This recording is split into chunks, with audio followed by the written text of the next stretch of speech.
kita udah mulai masuk ke tahapan praktek. Nah, untuk cara tercepat menurut aku buat teman-teman di sini, buat mulai praktek lah sebagai content creator, itu pastiin kamu ada pakai rumus ATM atau amati, tanyakan, modifikasi. Nah, sebenarnya ATM kan biasanya amati, tiru, modifikasi. Kenapa aku ubah tirunya jadi tanyakan? Karena aku sudah keseringan banget lihat konten kreator yang niru, hanya niru aja. Bahkan bukan ATM lagi, bukan modifikasi, amati, tiru, mentok.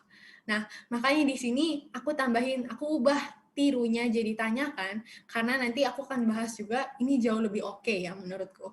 Yang pertama, amati.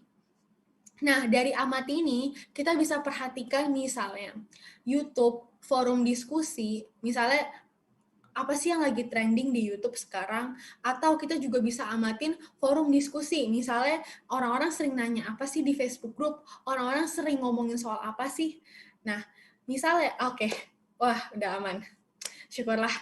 Nah, jadi dari situ kita bisa amatin apa yang lagi trending, apa yang lagi orang-orang omongin, supaya kita bisa dapat ide konten.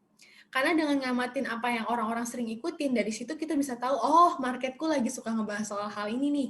Atau kita buka YouTube, misalnya kita cari seputar topik kita, fitness atau skincare, terus kita lihat, oh video teratas lagi ngomongin soal ini. Dan kebetulan ini video yang baru di-upload misalnya seminggu lalu. Oke, ini masih hot nih, bisa aku jadiin ide kontenku. Atau di sini kamu juga bisa pakai tools. Nah, sebenarnya dari aku pribadi, kalau teman-teman udah ngerti market, sebenarnya udah nggak butuh lagi ya pakai tools, karena ide konten tuh akan muncul dengan sendirinya. Tapi di sini aku mau rekomendasiin, mungkin buat tools ya, buat teman-teman. Yang pertama itu adalah Answer the Public. Answer the Public ini oke banget, tapi memang dia masih pakai bahasa Inggris. Jadi misalnya kita cari topik misalnya ya, cara menghilangkan jerawat. Ini pasti nggak muncul sih, jadi kita coba skincare aja. Nah, pastiin switch ke Indonesia di mana? Oke, Indonesia. Nah, search. Nanti di sini kita bisa lihat orang-orang tuh suka nyari apa sih di Google seputar topik skincare. Lalu kita bisa jadiin konten. Nah, cuman sayangnya Answer the Public ini belum ada dalam bahasa Indo, jadi kita harus carinya dalam bahasa Inggris. Nih, lihat ya. Who is skincare atau who makes skincare products, bahkan ada yang will skincare break me out, will skincare help me with acne, jerawat, will skincare cause acne, apakah skincare bakal menyebabkan jerawat? Nah, ini bisa jadi ide konten kita. Nah, seperti itu ya, bisa lihat di sini, atau juga bisa scroll aja ke bawah, dan bisa lihat mereka tuh sering nanya-nanya, lihat search apa seputar skincare nih. Ya, bisa kelihatan ya. Oke, ini tools yang aku rekomen. Nah, selain dari itu sebenarnya ada banyak juga tools lain, kayak misalnya teman-teman di sini juga bisa pakai Toba AI tadi buat ngamatin kompetitor kita, konten apa yang lagi oke sih di kompetitor, yang dimana kita bisa sama ATM, modifikasi, kita sesuaikan dengan bahasa kita tambahin poin, lalu kita bikin jadi konten baru. Oke, yang jadi bisa pakai misalnya tools toba.ai tadi, atau bisa pakai tools-tools seperti Answer the Public tadi. Oke, nah lalu yang selanjutnya dari hashtag. Coba perhatiin hashtag apa yang lagi ngetrend atau hashtag apa seputar topik kita, dan coba perhatiin di bagian top post-nya itu ngebahas soal apa. Apa yang lagi trending lah di hashtag itu. Misalnya kalau di Instagram kita bisa buka IG, terus misalnya kita cari hashtag skincare pemula misalnya. Nah, seperti ini. Dari sini kita bisa lihat ada banyak postingan-postingan dan ini bisa jadi ide konten kita. Tinggal kita modifikasi. Jangan lupa ya, modifikasi itu paling penting. Nah, pastiin juga kalau buat teman-teman supaya nggak kehabisan ide konten, bisa juga nih follow hashtag-nya. Nanti setiap hari kamu akan dikasih konten-konten yang random lah ya di timeline kamu, di home-nya kamu, yang berhubungan seputar ini. Jadi kamu nggak harus secara manual nyari kayak hashtag apa, nanti dia tiap hari akan kasih kamu postingan dari akun-akun yang berbeda yang ngebahas soal ini, pakai hashtag inilah intinya. Nah, gitu. Jadi bisa juga di-follow hashtag-nya. Oke, nah selanjutnya dari artikel cukup gampang ya, tinggal cari di Google, misalnya seputar topik kita dan lihat ada artikel apa yang lagi ngebahas soal itu, nah itu bisa jadiin ide konten. Karena dengan adanya artikel sebenarnya, kalau orang udah sampai bikin artikel itu artinya ada permintaan, orang-orang nyari intinya, makanya sampai dibikin artikel gitu. Nah, kalau kompetitor tadi aku udah jelasin ya, bisa pakai tools, bisa juga cari secara manual, kayak kita ngintipin akun siapa, terus kita lihat, oh konten apa nih yang lagi oke di tempat dia, lalu kita modifikasi. Nah, selanjutnya tanyakan.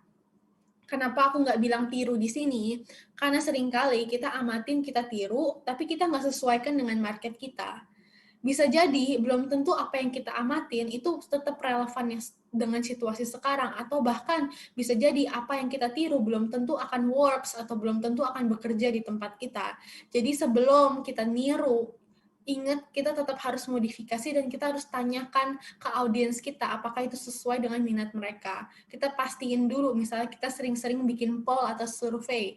Nah, tiap minggu kalau teman-teman yang follow akunku di @victoriawong68, kenapa aku sering banget posting Q&A, aku sering banget bikin polling di IG story. Kenapa? Karena aku selalu pengen ngecek keadaan marketku dan minat mereka dari waktu ke waktu. Ini penting banget karena kita nggak tahu secepat apa market kita berubah. Bahkan kayak dalam hitungan seminggu pun trennya mereka udah bisa berubah. Misalnya kita, let's say kita ngebahas soal skincare, mungkin seminggu yang ke depan udah ada tren baru lagi. Atau kita ngebahas soal fashion, seminggu ke depan udah ada tren baju baru lagi misalnya.